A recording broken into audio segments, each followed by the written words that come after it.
Ngizizwa ngijabule kakhulu mfowethu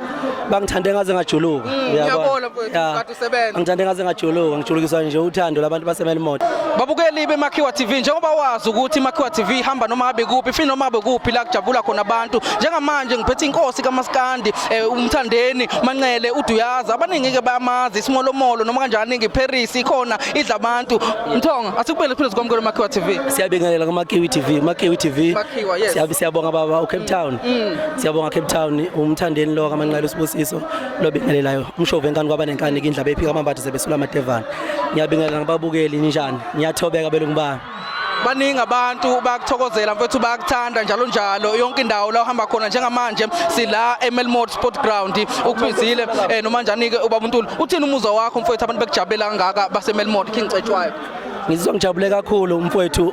bangithande ngaze ngajuluka ngiyabona mfowethu kade usebenza ngithande ngaze ngajuluka ngijulukiswa nje uthando labantu baseMelmoth mfowethu kodwa kuyinto ejwayelekileke nje sengumuntu nje vele ngumthandeli nami igama lami isiprofetho lesi isegama lami vele akufanele kube nje.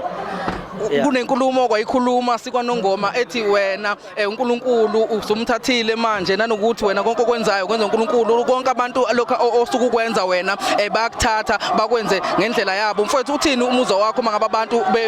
bethanda lokhu wena osuke ukwenza noma usuke ukupost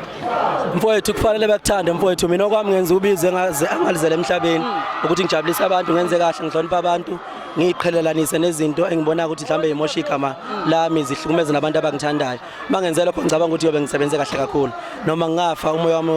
ngolala ngokukhulu ukuphumula uma ngazi imisebenzi angozela emhlabeni ngiwenze kahle ngaze ngawuqeda ibanga lami ngaliqeda njengamanje ngibhizi nebanga lami lokujabulisa abantu ngingumthandeni sesiphetha kunemicimbi ongasakwazi ngisho ukuyihamba qhawela kithi ngesimo sokuthi ubhukwa njalo naku ubuse Swazini ngaphandle kweNingizimu Afrika unjani umuzwa wokuba ngaphandle eNingizimu Afrika no mfowethu kuyinto ejwayelekile babukele Makhiwa TV ixoxa melisha umthandeni mfowethu kaManqele siyabonga.